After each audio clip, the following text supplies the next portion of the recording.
Good thing as I go to be put to show see a pipe. Claron in a post out take a thing as that cool, Minya be them yabi mama. Lower the pond go sequential usual. 𝐸𝐵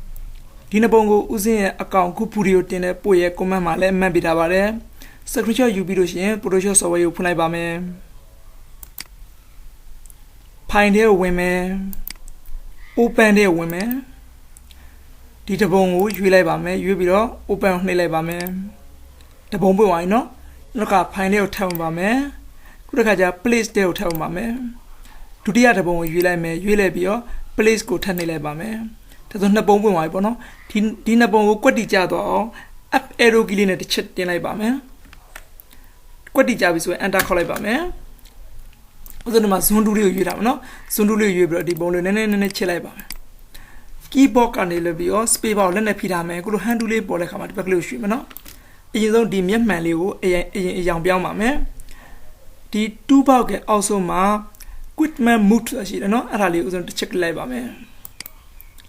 Clearly be all the ma brass bono.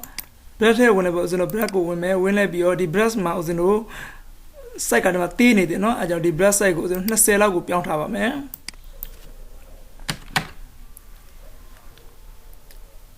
Plus, I know the Codiva, the Boma was no pile be all the Myanmar kindly oh. Black lane a gloomy piece of lime, no?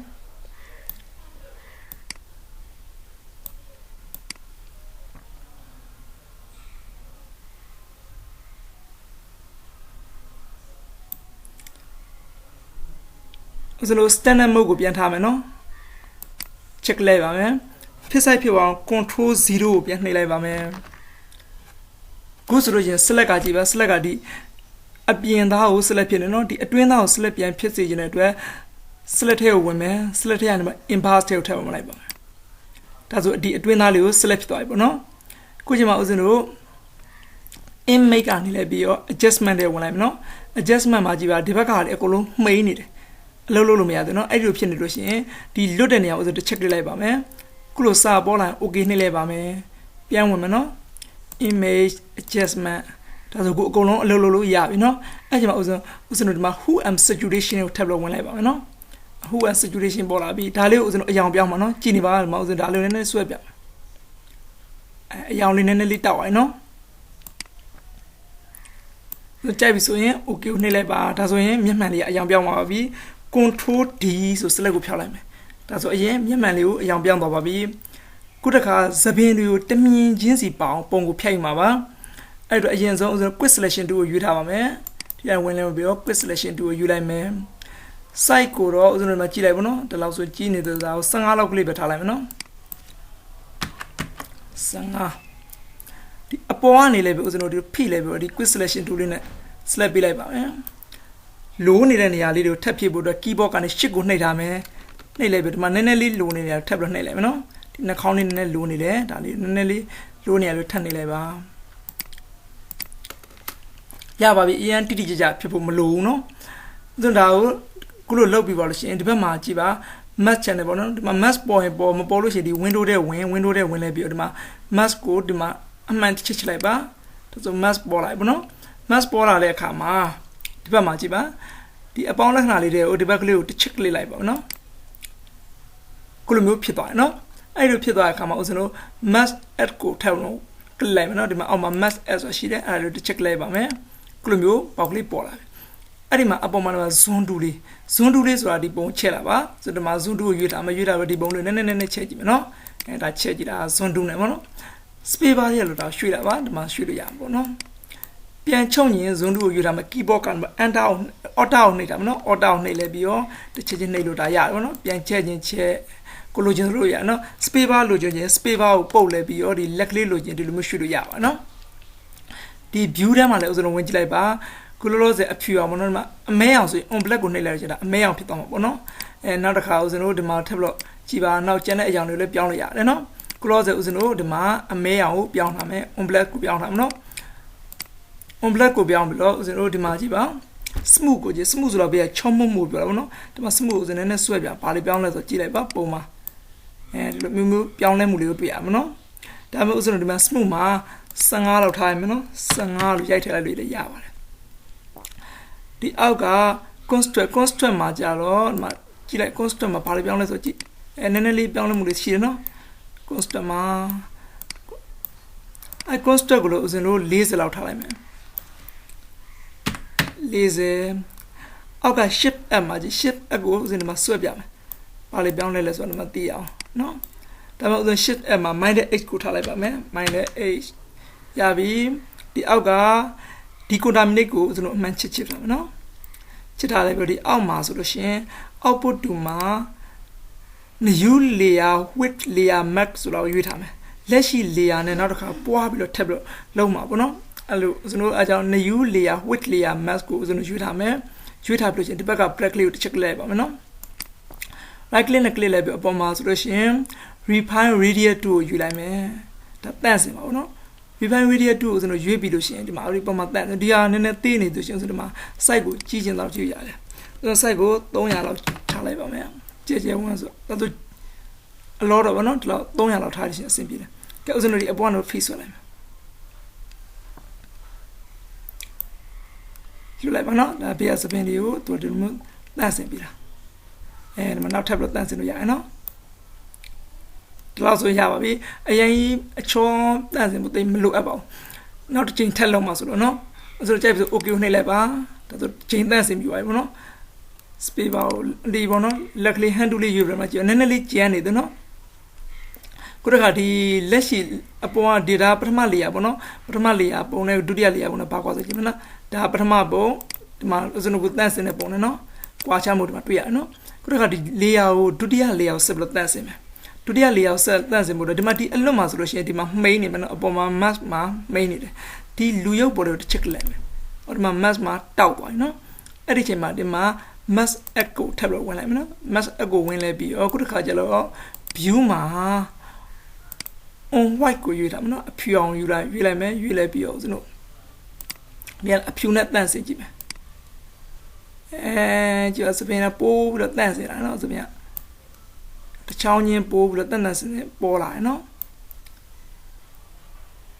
ဒီကနေပြီးဦးဇင်းတို့ဒီ contaminate ကိုဦးဇင်းတို့အမှန်ချစ်လို့ဒီကနေမနည်းနည်းဆွဲကြည့်လို့ရှိရင်သိတာမယ်ညာနော်ဒါကိုကြိုက်ပြီဆိုရှင် okay ကိုနှိပ်လိုက်ပါဒါဆိုရင်စပင်းတွေကတချောင်းချင်းစီတန့်စင်သွားပါပြီဒီပုံလေးကိုဖစ်ဆိုင်ပြောင်း control 0ဆိုကြတယ်နော်ဒါစပင်းလေးတစ်ချောင်းချင်းဒီမှာတန့်စင်သွားဒီအောက်ကဒီဟာလည်းလည်းဦးဇင်းတို့ရှင်းကြည့်လိုက်နော်ဒါမတန့်စင်တဲ့ပုံနဲ့တန့်စင်တဲ့ပုံနဲ့ဘာကွာဆိုတော့နော်ဦးဇင်းတို့ဒီအောက်က layer နှစ်ခုမလိုအပ်တော့ဆိုနှစ်ခုစလုံး select ပေးထားမယ် shift ကိုနှိပ်ပြီးတော့ဒီနှစ်ခု select ဖြစ်နေတဲ့အချိန်မှာ keyboard ကနေ delete key နဲ့နှိပ်လိုက်ပါမယ်ဒါဆိုပြတ်သွားပြီနော်ဒါဆိုစပင်းလေးတန့်စင်ပြီးခုတခါဒီစပင်းလေးကိုထပ်ပြီးတော့အယောင်လေးတောင်းအယောင်တင်ကြမယ်အယောင်ဘယ်လိုတင်မလဲဆိုတော့ဒီမှာဦးဇင်းတို့ဒီအပေါ်က layer ကိုနောက်ဆုံး layer ကို select ပေးမယ် select ပေးပြီးဒီကောင်ကို 𝐶1K mode ပြန်ပြောင်းအောင်ပါ 𝐶1K mode ပြောင်းဖို့အတွက်ဒါကိုအရင် select ပေးထားမယ် select ပေးလဲပြီးတော့ image ထဲဝင်မယ် image က move ထဲဝင်မယ် move ကနေimage move ထဲဝင်မယ် 𝐶1K color ကိုကျွန်တော်ပြောင်းလိုက်မယ်နော်ပြောင်းပြီးတော့ flatten လုံးမလားမလုပ်ဘူးလို့ပြောလိုက်နော်don't flatten ကိုနှိပ်လိုက်ပါ okay နှိပ်လိုက်ပါဒါဆို 𝐶1K mode ကိုပြောင်းပါပြီဒီဘက်က layer ရဲ့အပြင်မှာဒီမှာ channel ဆိုတာရှိနော် channel ထဲဝင်ကြည့်လိုက်ပါ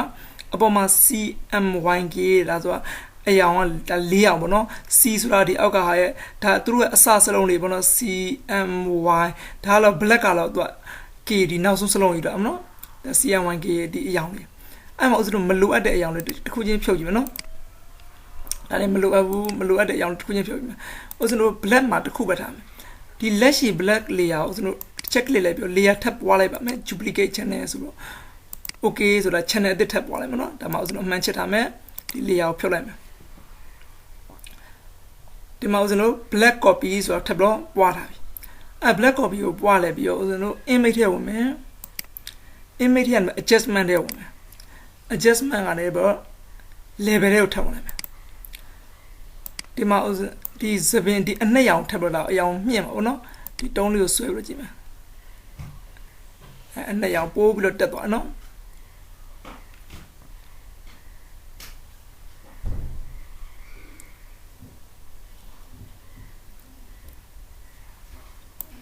ဒါဆိုအနှစ်ရောင်ရပါပြီ okay နှိပ်လိုက်မယ် ဒီရှေ့လေးတွေကနည်းနည်းလေးဒါလေးကိုပါကိုကဦးဇင်းတို့အနက်ကလေးကိုပဲကျန်းစီကြဒီမျက်လုံးတွေမပါစေကျန်းတဲ့ခါလေးဦးဇင်းတို့လိုက်ဖြတ်ပြမယ်ဖြတ်ဖို့အတွက်ဦးဇင်းတို့ brush ဒီမှာကအဖြူအောင်အရင်ရွေးထားမယ်နော်ဖိုးကောင်ကအဖြူအောင်ရွေးထားမယ်ဒီမှာအကဲအနက်ရောက်ဆိုဒီမှာကြည့်ပါဒီမှာပြောင်းရအောင်ဒီဖိုးကောင်ကအဖြူအောင်ဖြစ်နေရမယ်အဖြူအောင်ဖြစ်တယ်မှာဦးဇင်းတို့ brush ကိုဝင်လိုက်မယ် brush ကို check ကြတော့ brush 2နဲ့ဝင်လိုက်မယ်ဝင်လိုက်ပြီးတော့ဒီမှာ20ဆိုသေးနေသေးတယ်စိုက်ကိုနည်းနည်းလေးကြည့်လိုက်မယ်ဒီလောက်ဆိုအဆင်ပြေနော်အဲ့ဒါဦးဇင်းတို့ဒီအဖြူလေးမဆိုင်တဲ့အဖြူလေးကိုလိုက်ပြီးတော့ဖြတ်ပြလိုက်ပါမယ်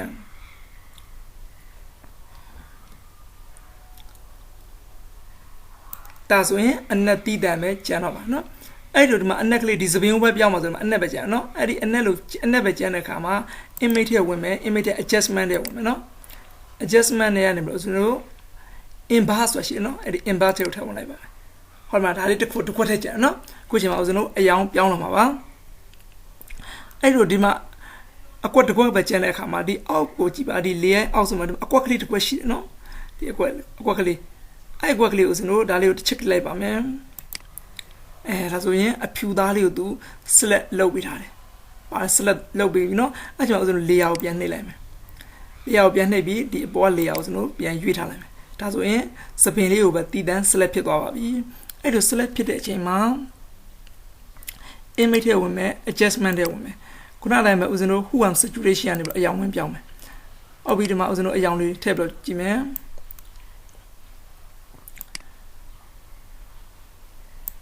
အယောင်လေးနည်းထည့်နော်။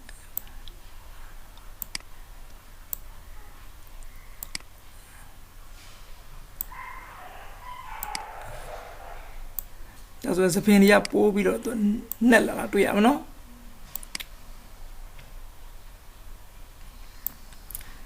ကြိုက်ပြီဆိုတော့ okay နှိပ်လိုက်ပါနှိပ်ပြီးတော့ဒီ select ဖြောက်ခြင်း control D ဆို select ဖြောက်လိုက်ဒါဆိုရင်စပင်းလေးရဲ့ပို့ပြီးတော့အယောင်တောက်လာတာတွေ့ရပါလိမ့်မယ်ခုတစ်ခါဒီ model ပုံလေးကိုစက်ကလေးကိုမော့ခြင်းတယ်ပေါ့နော်စက်ကလေးမော့အောင်ဘယ်လိုလုပ်မလဲဆိုရှင်ဦးဇင်းတို့ဒီအရင် model layout မှာ select ပေးထားမှာနော် select ပေးလဲပြီးတော့ edit ထဲဝင်မယ် edit ထဲကနေလဲပြီးတော့ဒီမှာဆိုလို့ရှင်pepper work ဆိုရှိနော်pepper work ကိုတစ်ချက်လိုက်ပါမယ်ဒီလူပုံလေးကိုခုလိုကွန်ရက်ကလေးပေါ့နော်စကားအုပ်ထားပြီအဲ့လိုအုပ်ထားခြင်းမှာဦးဇင်းတို့လှုပ်ရှားခြင်းဒီဇက်ကလေးကိုပဲတည်တံ့မော့ခြင်းလားဒီကျန်တဲ့ခန္ဓာကိုယ်တွေမပါစေခြင်းပေါ့နော်အဲ့ဒီတော့ငြိမ်စေခြင်းတဲ့နေရာလေးဦးဇင်းတန်မိုးလေးလိုက်ရမယ်ဒီပေါ်မှာအပေါ်မှာတစ်ချက်လိုက်ကလေးလိုက်ပါတော့တန်မိုးလေးသူလိုက်ပြီးရိုက်ပြီနော်ဒါငြိမ်စေခြင်းတဲ့နေရာလေးပေါ့နော်ဒါမပါစေခြင်းတဲ့နေရာလေးကိုခုလိုတန်မိုးလေးလိုက်ရိုက်ထားရတယ်အပေါ်မှာနော်ဒီကွန်ရက်ပေါ်မှာပဲတန်မိုးလေးလိုက်ရမယ်ကျန်တဲ့နေရာမှာသွားရိုက်လို့ရှင်သူကမရအောင်နော်ဒီပေါ်မှာဦးဇင်းတို့ကွန်ရက်ပေါ်မှာတန်မိုးလေးလိုက်ရိုက်မယ်ဒီနောက်ဆုံးဟာပေါ်မှာတန်မိုးရိုက်နော်ရိုက်ပြီးတဲ့အခါမှာဒီမှာနောက်ဆုံးဟာတန်မိုးကြီးနောက်ဆုံးရိုက်ထားတာဟာဒီအခုလိုအကွက်လေးပြအဲ့ဒီမှာ keyboard က enter order key ကိုနှိပ်တာနော် order key ကိုနှိပ်အခုလိုမျိုးဂွင်းလေးပြတယ်အဲ့လိုဂွင်းလေးပြတဲ့အခါဒီလူပုံလေးကိုလိုချင်တဲ့ကလေးကိုလိုဆွဲလို့ရတယ်နော်စကလေးမော့သွားပြီဒါကြိုက်ပြီဆို keyboard က enter ခေါက်လိုက်ပါမယ်ဒါဆိုကောင်လေးပုံကစက်မော့သွားပါပြီဥစ္စာဒီပုံလေးကိုသိမ်းတော့မယ်သိမ်းဖို့အတွက် file လေးဝင်မယ် file လေးရတော့ save ကိုနှိပ်ပါနော်save မှာဦးဇင်းတို့ဒီလောလောဆယ်တရားကို Photoshop format PSD နဲ့ပဲပေးသိမ်းမယ်ပေါ့နော်ဒါတော့ lesson 7လို့ပဲရေးလိုက်မယ် lesson 7ပေါ့နော်ဦးဇင်းတို့အောက်မှာတော့ PSD format နဲ့သိမ်းမယ် Photoshop format ပေါ့နော်ပြီးလို့ရှိရင် save ကိုနှိပ်လိုက်ပါ okay နှိပ်လိုက်ပါဒါနောက်နေကြမှာပြန်သုံးမှာပေါ့နော်ခုသင်ခန်းစာကိုတော့ဒီမှာပဲရှင်းထားလိုက်ပါမယ်နောက်နေကြမှာသင်ခန်းစာ8ကိုဆက်လက်သင်ကြားပေးပါမယ်